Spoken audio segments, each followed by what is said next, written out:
penting untuk milih orang yang command respect, ya, bukan orang yang demand respect, yang orang yang dihormati di berbagai kalangan.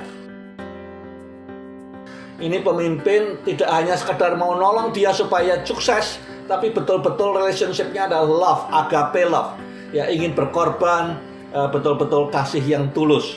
Bisa enggak kita ngasihi menti kita seperti apa yang dikatakan Paulus di sini? Jadi terus diingatkan tentang janji Tuhan, diingatkan tentang apa yang pernah dinubuatkan oleh Nabi dalam hidupnya Timotius supaya stay the course, tetap jalan dalam panggilan Tuhan.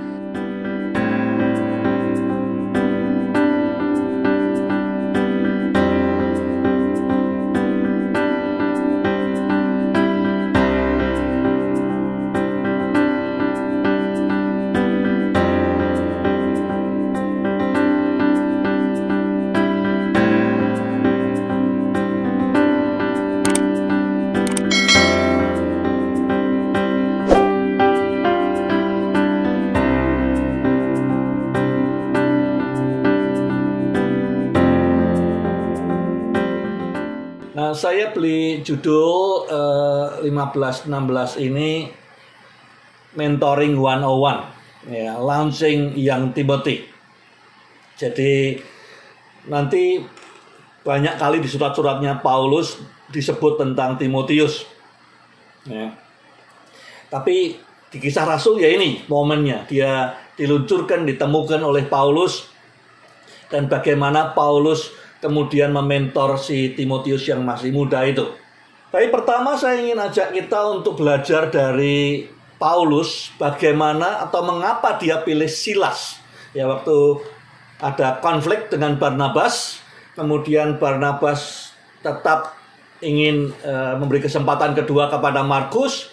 Paulus dikatakan he chose Silas. Dia memilih Silas. Artinya apa? Artinya ada kemungkinan orang-orang lain, tapi dia pilih Silas.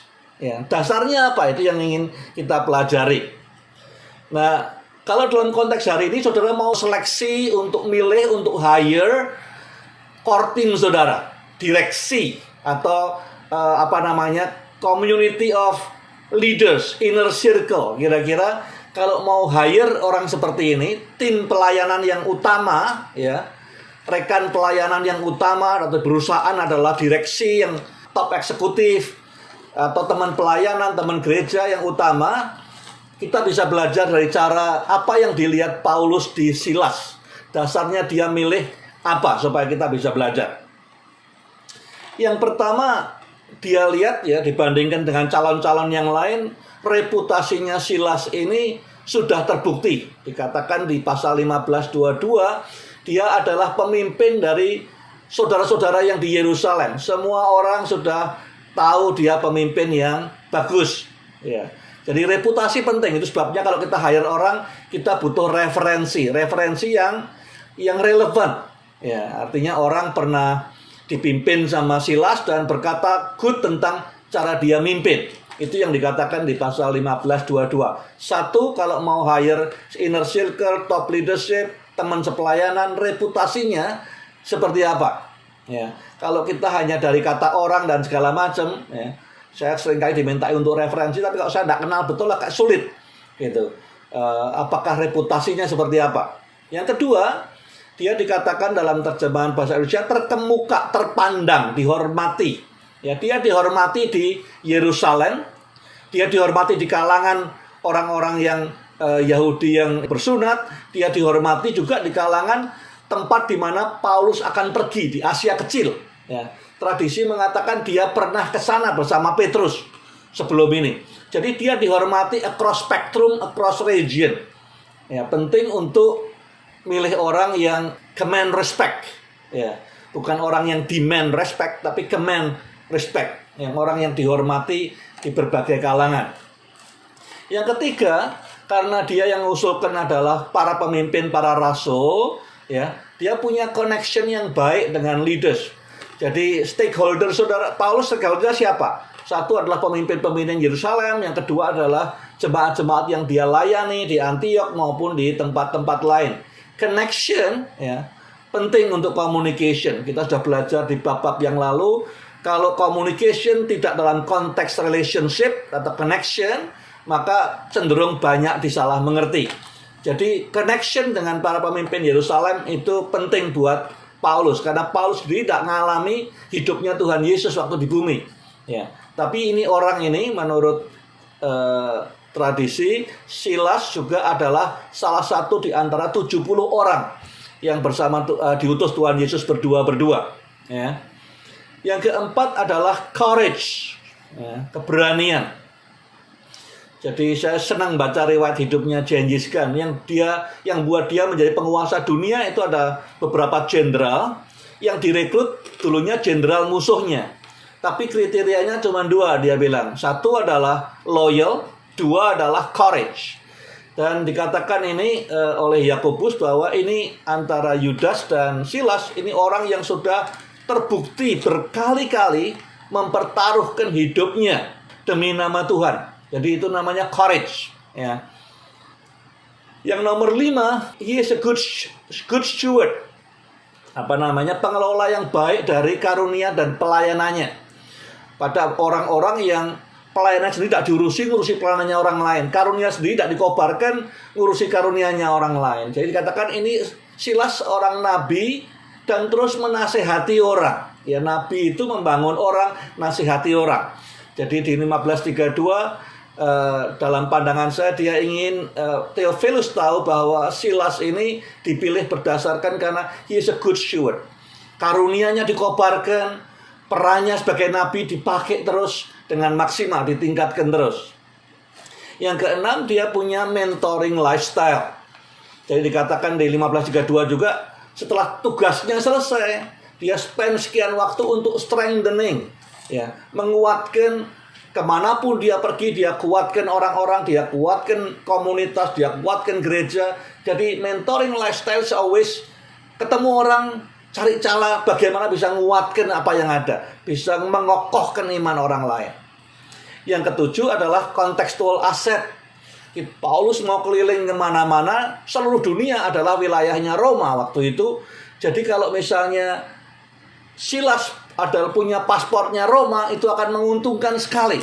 Jadi bisa lebih bebas, lebih aman, bisa kemana-mana dengan lebih mudah. Ini tactical decision saja. Dan saudara dalam milih orang mungkin perlu juga melihat tactical decision, ya, keputusan yang taktis, yang bukan strategis tapi taktis, karena dia punya. Kita lihat kemudian hari dia dipenjara, dikeluarkan, orang takut karena Silas dan Paulus dua-duanya warga negara Roma. Yang kedua, ini topik kita. Mentoring 101, launching Timothy, ya, meluncurkan Timotius. Timotius hidup sejak muda dia dikatakan dimuridkan, melayani Tuhan. Dia kemudian hari menjadi martir, ya. Sekitar tahun 98 dia katanya meninggal dunia di rajam, ya, di Efesus. Jadi apa yang dikerjakan Paulus dalam mementori Timotius? Jadi saya kumpulkan dari berbagai surat-suratnya Paulus. Yang pertama, di dalam Roma 16 ayat 1, dia perlakukan Timotius yang jauh lebih muda ini dengan dignitas. Dia kenalkan kepada jemaat di ibu kota, jemaat di Roma, bahwa Timotius is my fellow workers. Dia adalah teman satu tim, teman satu pelayanan. Paulus bisa aja ngomong, oh dia ini muridku, dia ini mentiku, dia ini pegawaiku, dia ini stafku. Ya, bisa aja dia ngomong dan tidak salah. Ya, dia mungkin anak rohaniku dan segala macam. Tapi dia tidak, dia kenalkan dia ini adalah satu pelayanan, satu tim, satu level di hadapan Tuhan. Berkali-kali dia sebut Timotius adalah teman satu tim, ya, fellow workers. Dia sama dengan aku mengerjakan pekerjaan Tuhan. Ya. Jadi dignitasnya dibangun terus oleh Paulus. Tidak dikatakan, banyak orang kan perkenakan, ya sebentar yang akan bicara nanti adalah bekas murid saya, ya, atau anak bimbingan saya, atau anak rohani saya, atau staf saya, atau apapun. Tapi Paulus tidak. Kepada Timotius dikatakan, ini sama dengan saya, satu tim mengerjakan hal yang sama. Yang kedua, lead with love. Ya, jadi seperti diajarkan Tuhan Yesus di Yohanes 3:1, ya, Yesus dikatakan sampai akhir hidupnya mengasihi ke-12 muridnya, bahkan rela mati untuk mereka. Paulus berkata hal yang sama. Dia adalah He is my son whom I love. Ya, dia berkata pada jemaat di Korintus. Ini pemimpin tidak hanya sekedar mau nolong dia supaya sukses, tapi betul-betul relationship-nya adalah love, agape love. Ya, ingin berkorban, betul-betul kasih yang tulus. Bisa enggak kita ngasihin menti kita seperti apa yang dikatakan Paulus di sini? Yang ketiga adalah empowerment. Kalau saya lihat ya, ada urusan apa di Korintus, jemaatnya waktu itu banyak berbuat kekeliruan, yang diutus siapa? Timotius. Di Filipi ada sesuatu yang Paulus mau sampaikan, mau menguatkan jemaat di Filipi, yang diutus siapa? Timotius.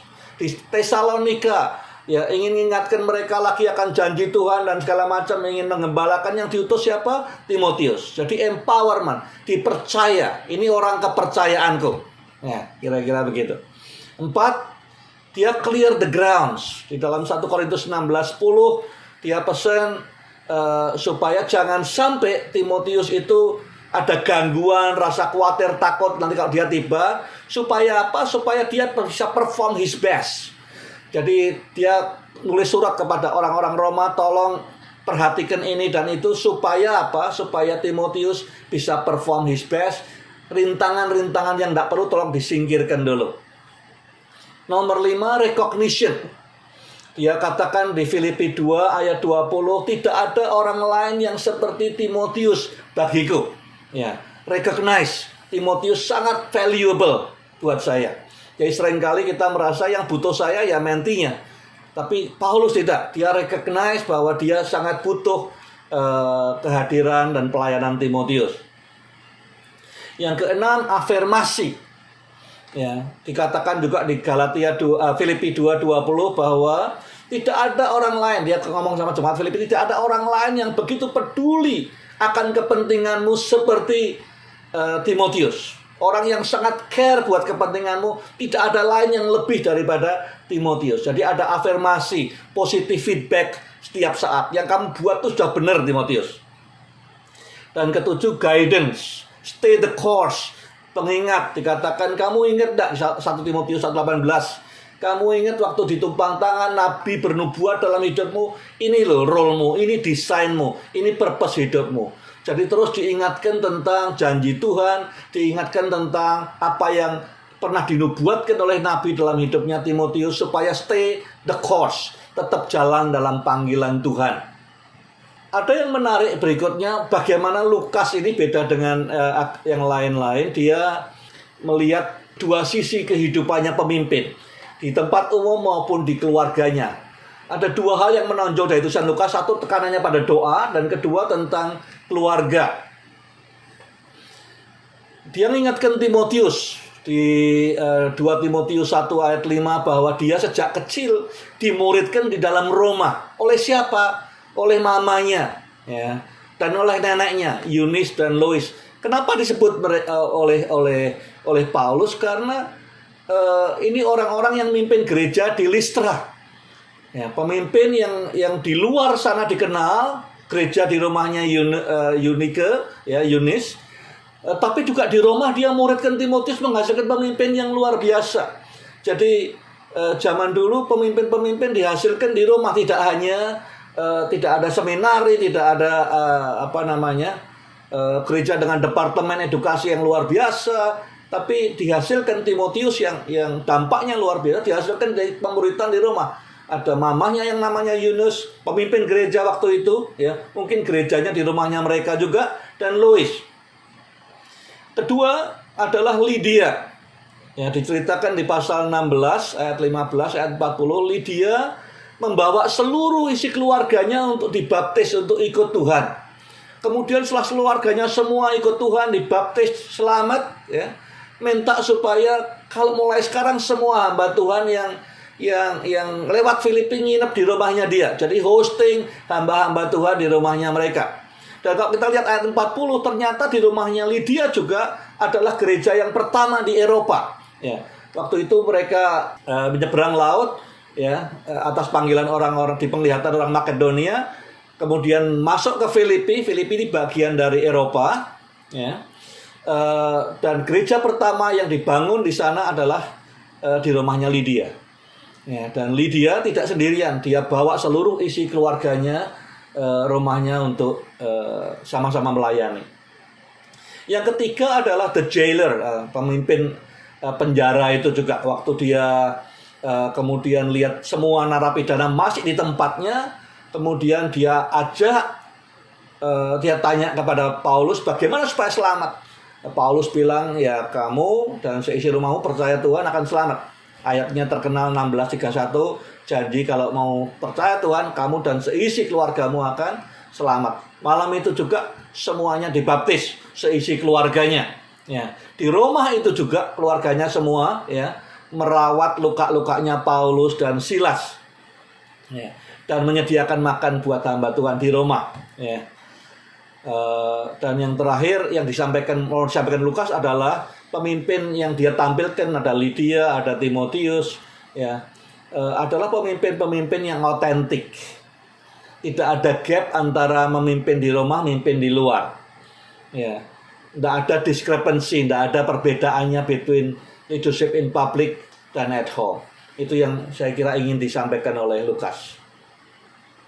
Nah, berikutnya managing conflict. Jadi kalau sudah lihat ada konflik muncul di gereja ini, mungkin nggak tahu apakah yang pertama yang paling besar, mungkin konflik ini tentang ada orang-orang dari Yerusalem tanpa seizin para rasul datang ke Antioquia dan kota-kota lain yang mengatakan kalau kamu mau betul-betul selamat harus disunat. Itu meresahkan gereja-gereja yang baru. Akibatnya kemudian Paulus, Barnabas diutus oleh gereja di Antioquia untuk menanyakan hal ini kepada para rasul. Nah, kemudian dalam perjalanan itu mereka ketemu dan ada sidang di Yerusalem yang semua ahli sejarah setuju itu adalah tahun 49 setelah AD, ya, AD 49 AD Masehi.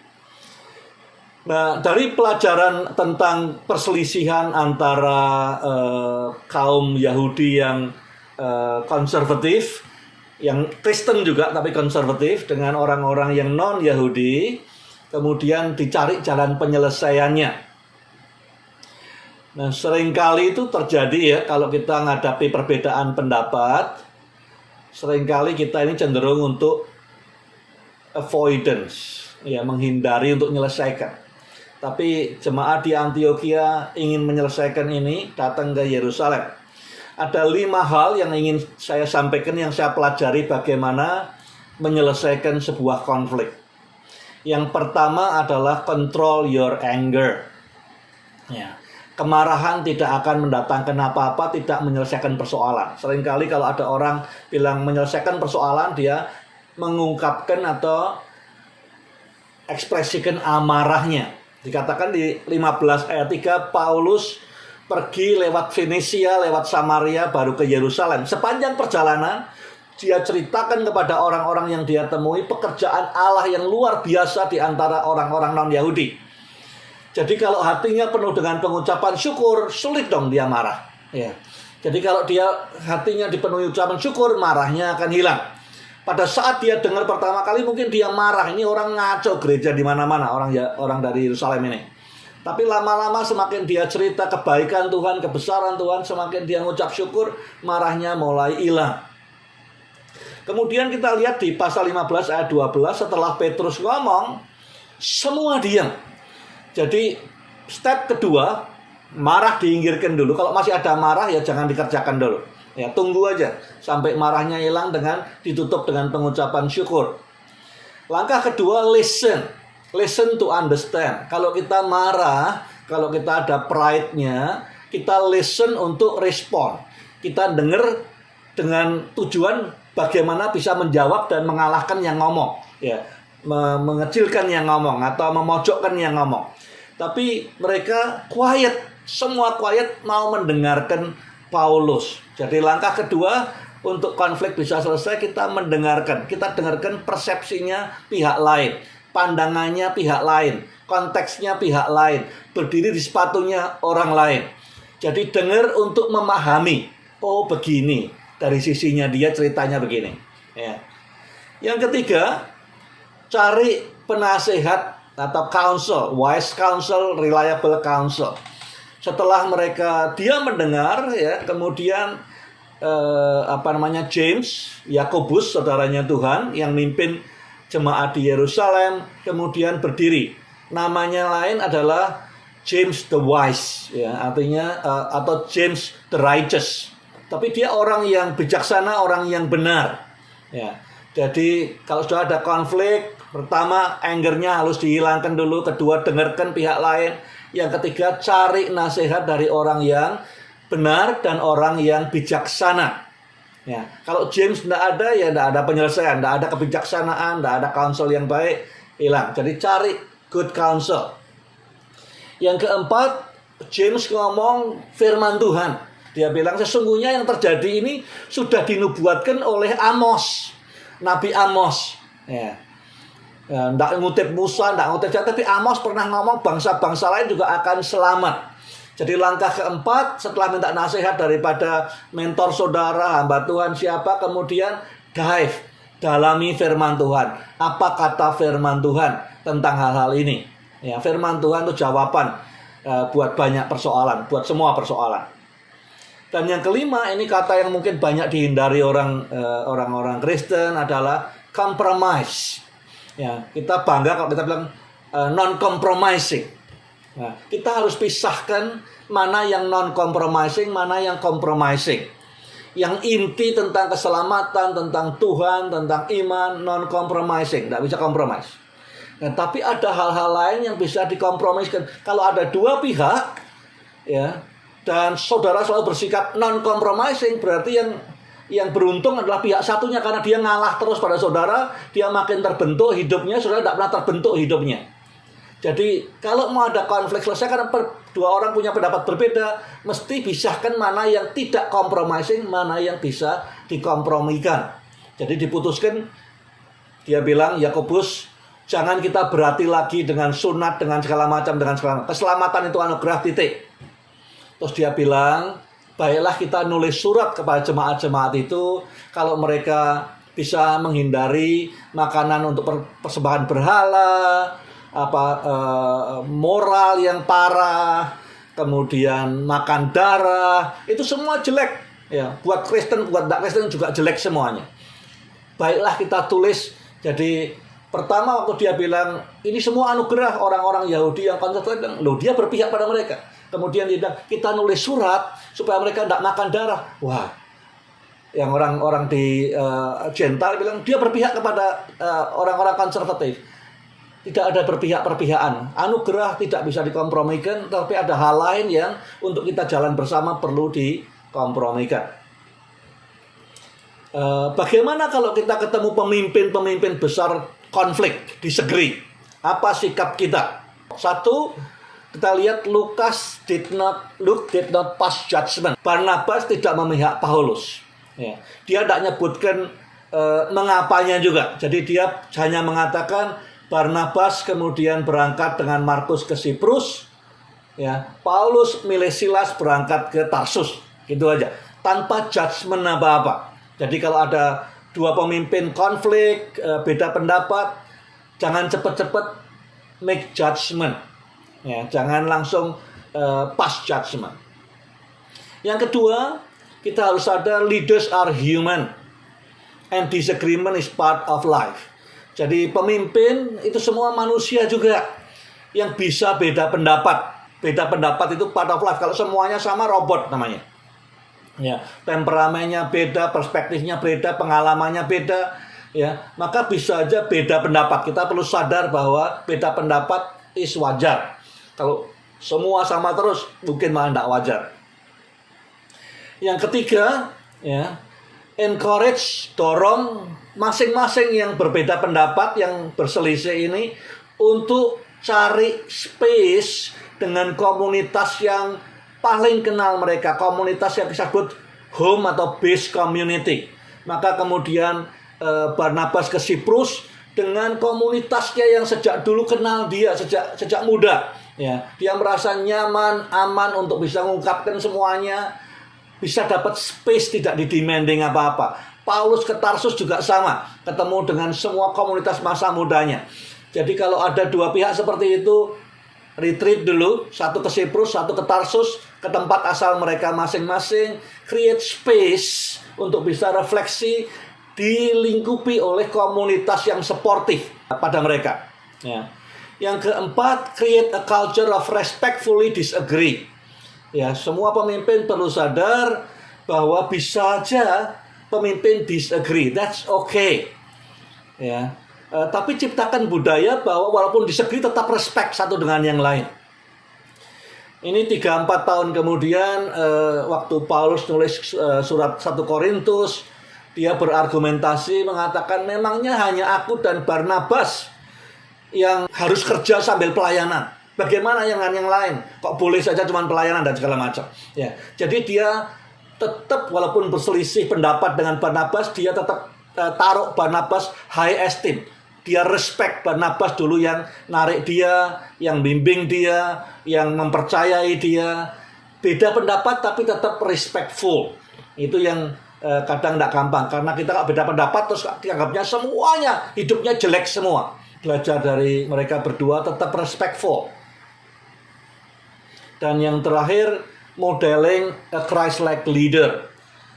Manusia ini, leaders adalah human. They make mistake. Ya, saya buat banyak kesalahan, pemimpin lain buat kesalahan. Yang terpenting bukan itu. Terpenting adalah rendah hati untuk mengakui dan meluruskan apa yang keliru. Ya, membetulkan apa yang keliru dengan hidup kita. Terjadi misalnya antara Paulus dengan Markus. Paulus menjadi teladan dalam memimpin yang berpusat pada Kristus. Dia bersedia merendahkan diri, dan di dalam Kolose 4:10 dia sebut ya, Markus ini adalah teman sepenjara yang hanya dia dan 2 orang lagi yang sama-sama berjuang ya, bersama Paulus waktu di penjara di Roma. Jadi kalau dia sampai ke tempatmu diterima dengan baik, dia ini siapa sih? Dia ini keponakannya Barnabas. Jadi dia pada ujungnya dia acknowledge oleh karena pertolongannya Barnabas, ya, sekarang jadi sangat berguna Markus buat dia. Markus ini siapa? Markus ini yang nulis Injil Markus. Tradisi bilang dia adalah Alkitab kita juga bilang dia anak rohaninya Petrus. Ya, dia juga sekretarisnya Petrus. Jadi gereja awal menerima Injil Markus sebagai Injilnya Petrus yang ditulis oleh Markus. Jadi itu kumpulan khotbahnya Petrus, yang nulis Markus ditulisnya waktu di Roma. Ya, jadi Markus berhasil menulis Injil yang paling awal ditulis, Injil Markus. Ya, setelah dapat kesempatan kedua oleh Barnabas, kemudian jadi anak rohaninya Petrus, dan kembali diterima dan menjadi sahabatnya Paulus. Di 2 Timotius 4:11 dikatakan dia ngomong kepada semua orang. Ya, dia pernah ngomong tidak mau ngajak Markus sama sekali karena dia meninggalkan. Sekarang dia ngomong pelayanannya Markus sangat penting buatku. Dia bilang, jadi pemimpin itu manusia juga. Ya, buat salah, tapi yang penting bukan buat salahnya. Yang penting adalah setelah sadar terus bagaimana. Apakah kita mau merendahkan hati untuk mengakui, ya saya salah, dan embrace Markus kembali. Ini pertanyaan buat refleksi. Ya. Sebagian besar pemimpin saat menghadapi perbedaan pendapat atau konflik cenderung menempuh salah satu dari 2 jalur ini. Pertama adalah avoidance. Ya, kita tidak mau selesaikan. Kita berharap itu akan hilang sendiri. Ya, banyak kali kemudian pecah gereja, ya, pecah pelayanan dan segala macam karena kita tidak mau deal dengan perbedaan pendapat ini. Kita anggap saja sudah, dia urusan sama Tuhan, saya urusan sama Tuhan, pisah jalan, ya, tidak terselesaikan. Jadi banyak kali kita avoidance, kita tidak mau menyelesaikan perbedaan pendapat, konflik, kita cari cara sendiri-sendiri. Ya. Yang kedua, seringkali kita yang mau menyelesaikan konflik, menyelesaikannya dengan amarah. Ingin buktikan bahwa kita ini benar. Ya, ingin buktikan bahwa kita ini yang sana yang salah, saya yang benar. Ya. Amarah dan pride. Dua-duanya kalau dikerjakan, maka masing-masing akan berjalan sendiri-sendiri. Apakah saudara pernah menyaksikan atau mengalami bagaimana konflik antar dua atau lebih pemimpin Kristen diselesaikan dengan contoh seperti kisah 15 dan 16? Ya. Tapi kalau saudara tidak dapat itu, saya juga sulit mendapatkan seperti itu. Ceritakan konflik antar pemimpin saudara alami sendiri atau pemimpin saudara yang kemudian berakhir dengan seperti ini, seperti banyak pemimpin lain, bitter dan tidak terselesaikan.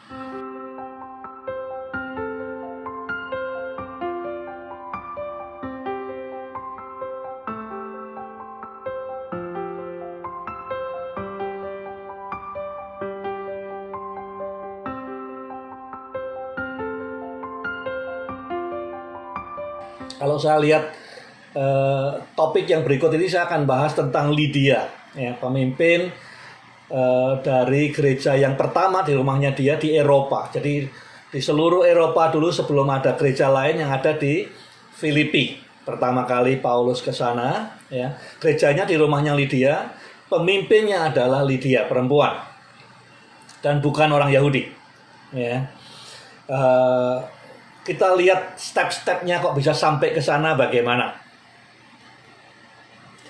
Yang pertama, kalau kita lihat, ya, Paulus waktu itu rencananya, ya, dia bawa Silas segala macam karena plannya dia mau pergi ke provinsi Asia. Asia yang disebut di sini bukan Asianya kita sekarang, bukan, tapi sebuah provinsi yang namanya provinsi Asia.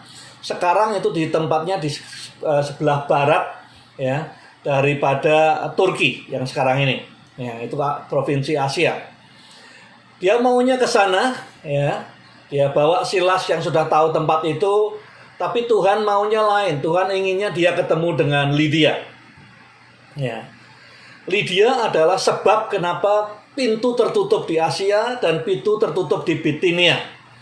Jadi kalau saudara menghadapi pintu tertutup, ya, kemungkinannya Tuhan mau saudara ketemu dengan Lydia. Lydia siapa? Lydia adalah yang pertama kali memimpin gereja di seluruh Eropa. Gereja pertama di Eropa, di Filipi, pemimpinnya Lydia, di rumahnya Lydia.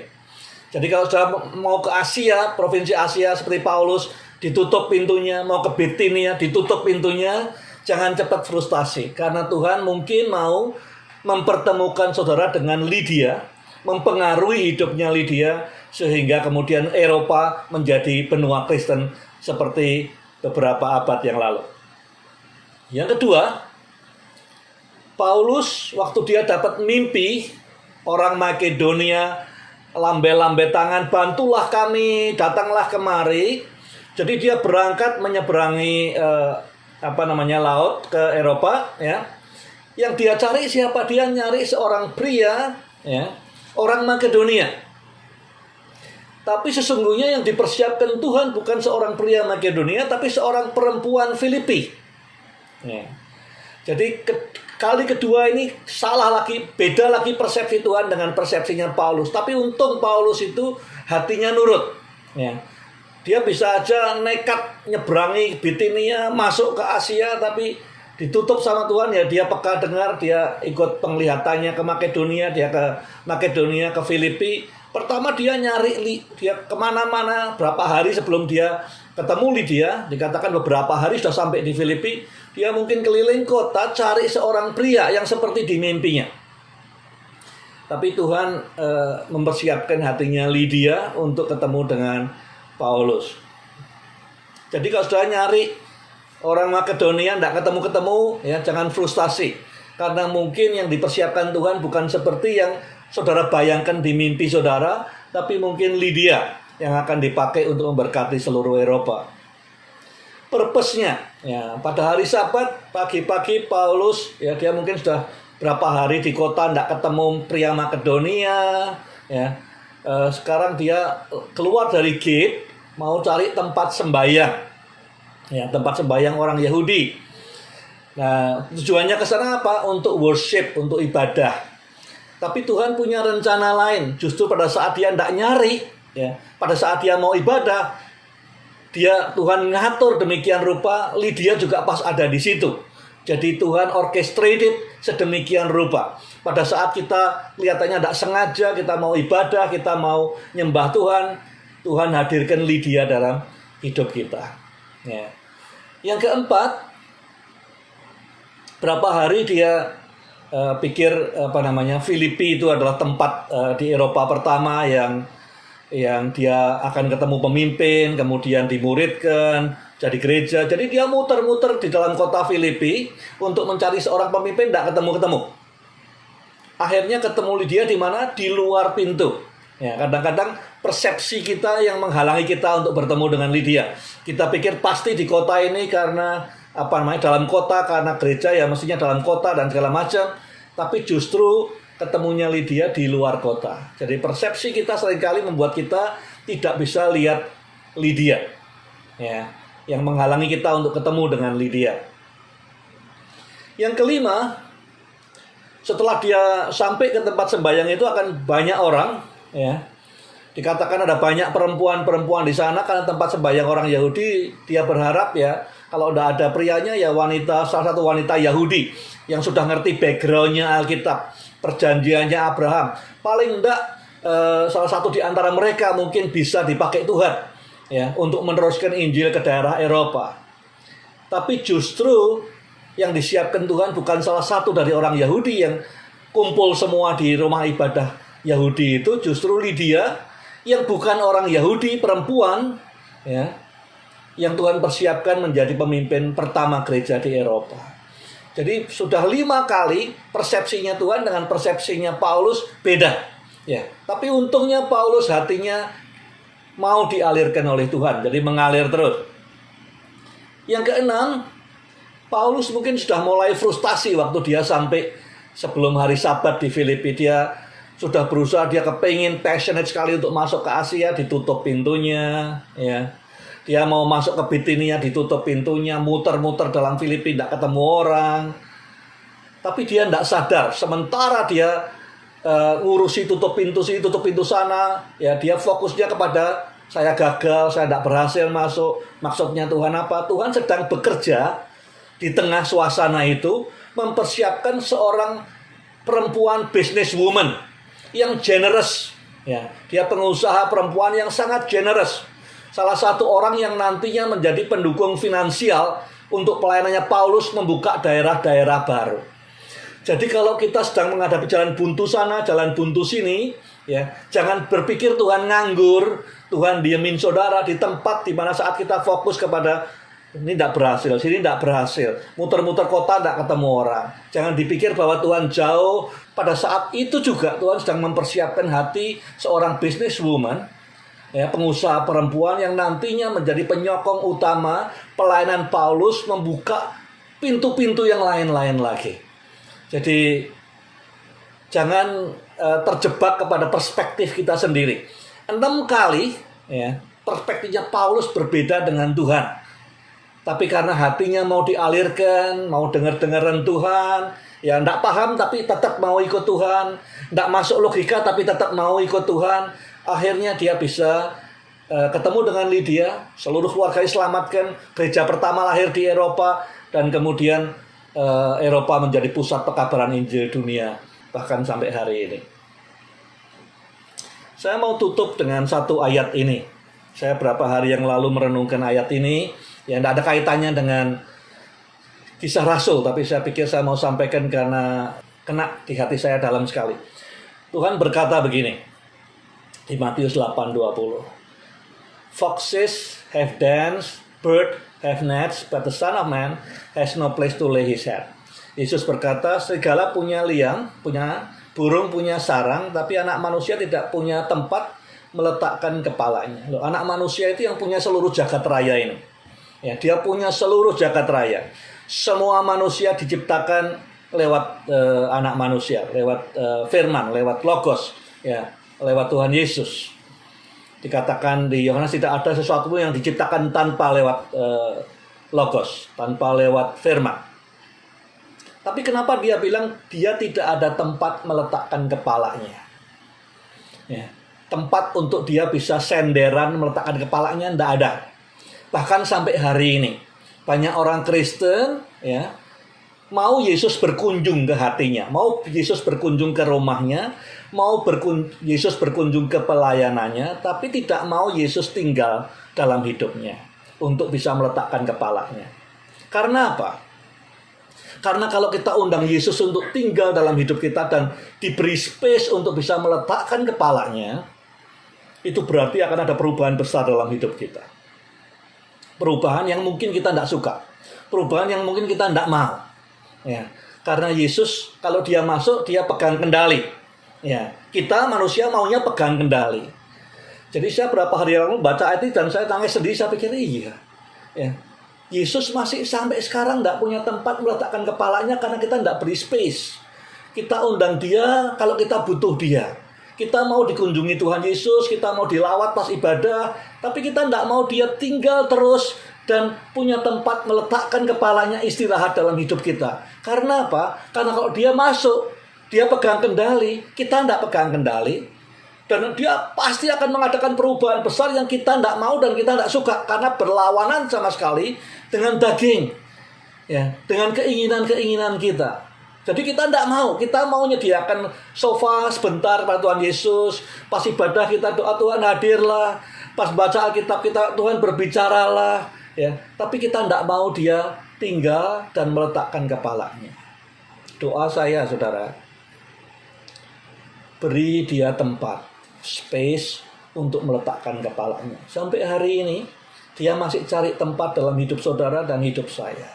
Space untuk bisa meletakkan kepalanya. Ini bukan 2000 tahun lalu, tapi hari ini dia masih cari tempat. Dia masih tidak punya tempat untuk meletakkan kepalanya.